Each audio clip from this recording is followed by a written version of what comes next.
Hey everybody, what's going on? I'm Shane, and I love games. And I know I'm trying to do videos every Friday, and now it's Monday, and there wasn't a video. So I'm going to put this little one up real quick just to kind of take that place. This coming Friday, I'm hoping to do a full normal episode, but I wanted to do something a little quick and dirty today, and hopefully get back on track. This Friday, work's been a little crazy. My schedule gets changed quite often at the last minute, so... But today, we're not going to talk about that. We are going to talk about Little Box's Big Fun. And these games are, sometimes you don't want 4.5-hour talisman games.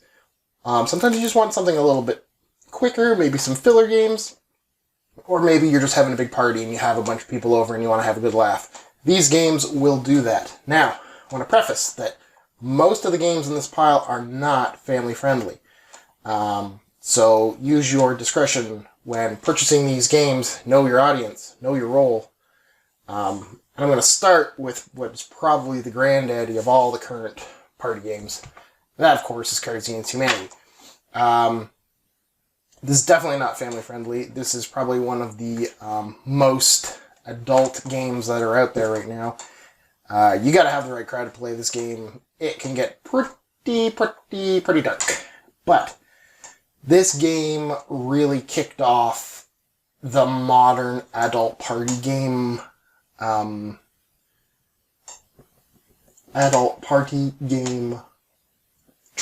that we're seeing. And the guys that make this are actually pretty funny. You've probably played this. Honestly, if you're watching this, there's a pretty good chance you've played this.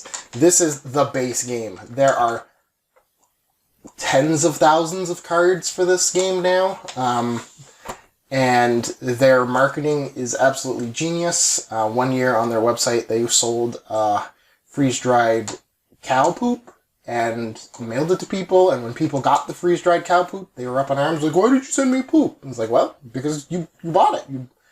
But they donated all that money to charity, and it was a big thing, and they do it kind of every year, April Fools, I believe. This is hilarious.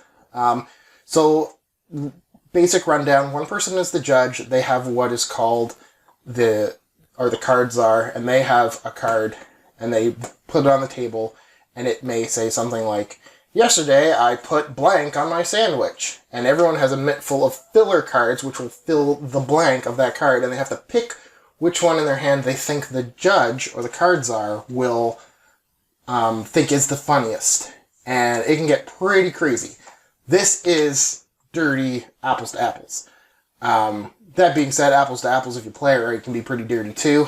You want to see that, you should check out Beer and Board Games episode of Apples to Apples. They play this quite often. They've even had the creators of Cards Against Humanity on their show playing their own game. I'm a big fan of Beer and Board Games. They're probably my favorite YouTube show. I've been following them for years and years and years. They don't need me to shout them out, but you should check them out if you like adult content in your board game shows, because they're the best. So again, this is probably the most well-known adult party game that's out there right now. It's great. If you don't have this and you think you could probably find this funny, you should probably just get it. I will say, I think Cards Against Humanity is coming to the end of its popularity run. I know in my group, we don't play this nearly as much anymore. And when we do, it's almost like we're going through the motions. It's like, oh yeah, this card again. I think this has seen a similar fate as a Rock Band did. Where everyone and their dog was playing Rock Band at one time, and now you can find Rock Band stuff on Facebook Marketplace or eBay for pennies on the dollar. So this might be done. It might have seen its heyday. Well, what do I know? Next is a very small box. This is just the first edition, first run of Drinking Quest. Now, I am approaching 2 years sober. So this game, you could probably swap it out for non-alcoholic beverages. I think the idea is that you get drunk while you're playing. This is the drinking RPG. And I'll even read it out the back. Enjoy a few drinks while playing tabletop RPGs. In the world of Drinking Quest, the heroes, monsters, and innocent bystanders drink along with you. Control one of 4 thirsty wardens and roam the land, slaying monsters and drinking bellow ale. But watch out, if you fall in battle, you'll have to chug your drink in real life. Yeah, it's beer pong for D&D nerds. This is a lot of fun, though, and as long as you drink responsibly, this can get you pretty good and gone. I actually bought this directly from the guy who made it, Jason Anarchy, and if you look on the back, I got his autograph when he was here in Edmonton a few years ago at the convention. So, super nice guy. This is a really neat game. Basically, you are a hero, you have stats, you draw a card, you face the monster. Kind of similar to Munchkin in that aspect, where you kick open the door and find what's there. But everything that you need to play fits in this little box. Your character sheet is just a little piece of paper, and there's a few built-in characters. There are huge box sets. There are many expansions to this. It's my recommendation that if you are drinking responsibly and want to play an RPG at the same time, try this out. It's a lot of fun. Let's go with something that's a little bit more family-friendly, to a point. This is Pooh. This is the game where you are a monkey throwing poop at other monkeys, and essentially when you get too much poop on you, you are out of the game. There are different kinds of poop. You can have baths to remove poop tokens off of you. This and another one are probably the only 2 family-friendly games that I'm going to talk about today. That's not to say that there aren't good family-friendly games. These are just ones that I wanted to talk about today. I've actually had a few copies of Pooh kicking around. I think I still have another one sealed. And anytime basically anybody really liked the game, I would just give them a copy of this because I got a few one year for Christmas or throughout the years. Very simple. The only thing that this doesn't come with is tokens or a way to track how much Pooh you have on you. But you could probably just use the Pooh card. And very simple game, very fun game. Literally, you're just taking your turn and you play a card. And you throw Pooh on other people. You can have Pooh explosions. This is Dip in the Pool, where you remove 4 Pooh from you. It's monkeys throwing poop at each other. What else do you need? But again, real quick game, really fun, family-friendly, as long as your kids like poop, and what kid doesn't these days. But again, 5-15 minutes. If you're playing for 15 minutes, you're probably doing something wrong. This is Man Bites Dog. This is the newspaper headline creating game, and you get a handful of cards, and on your turn, you are trying to make a cohesive headline and make points out of it. So let's say you get a mitt full of cards. We'll just take these 4 for an example. I have no idea what this is. Each card has a word on it, and below the word has a point value. And what you're trying to do is on your turn, you're trying to create a headline that grammatically makes sense, but also has the most points. So for example, this could work. General player wanted again. And that would give me 30 points. This can be fun. You have to play with the right people, though. This is another game that I saw when I was watching Beer and Board Games. They went pretty crazy with it. This is family friendly. I don't think there's anything that would be like not safe for work on this at all. And it's kind of a good teaching tool to help kids maybe learn grammar as well. Yeah, it's just a fun game. 5 minutes. Go around, play to a certain number of points. The rules are 2 sides of a card. It's just that easy. This is a good one. I like this one. I'm glad that I got it. We've played it a few times. It's pretty good. This next one is one that could be family friendly if some of the words were taken out of it, but this is called Fun Employed. This is another one that I saw on Beer and Board Games, and they actually played this quite a few times. They went back to it a few times because it's pretty good. The idea is that one person is hiring for a position, and as a player, you don't know what that position is, and you get a mitt full of cards that essentially are your skills. So you have a British accent, spandex, ugly sweater, can defuse bombs.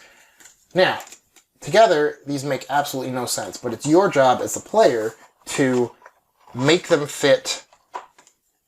I'm hiring for a professional athlete. How can you make these work with professional athlete?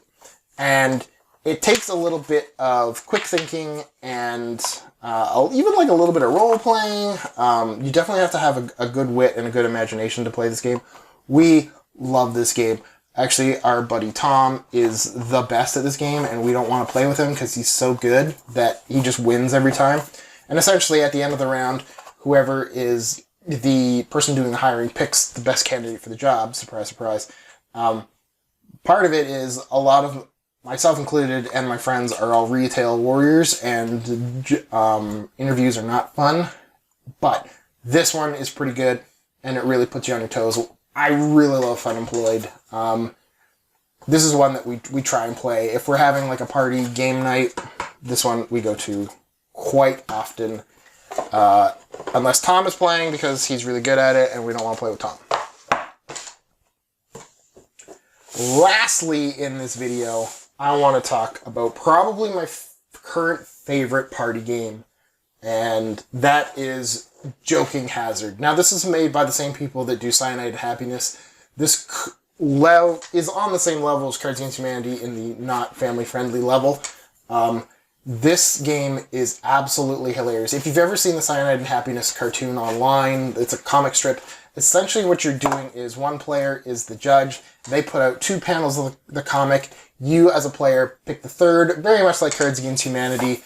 The judge picks which one is the funniest, and everyone has a good laugh. This game is phenomenal. The amount of it's random every time. So you're never going to play the same game twice. Very similar to Cards Against Humanity. And there's a lot more to it, I find, because you're trying to build a narrative within the comic strip, and you have to try and, you're either doing the punchline or usually sometimes the middle part. It's really good. It's really fun. I've played this with my dad a few times, and he, like, literally the next day woke up and he was like, "Why do my sides hurt so much?" Laughing, playing Jokey Hazard. We played this at Christmas this year because every year my dog Charlie and my cat Willow get myself and Elizabeth a game for Christmas. And last year we got Exploding Kittens. And this year they gave us Jokey Hazard. My dad was here for Christmas, and we played Jokey Hazard and laughed hard. This one is definitely one that a little liquid lubricant in the old really helps the game, but you don't need it.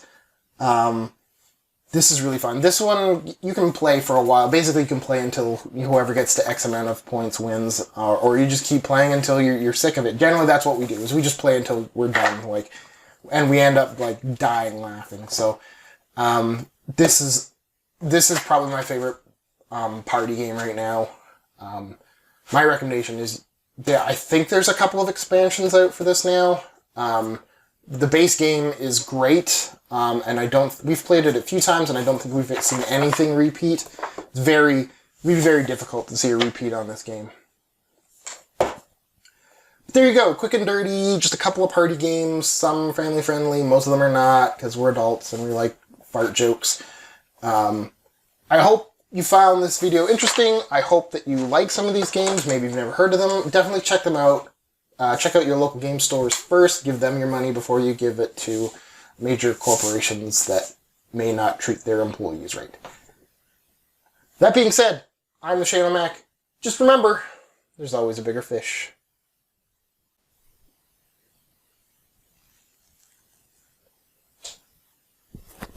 Now, see, I have to do this because I got a problem microphone and I got a 30-foot cord.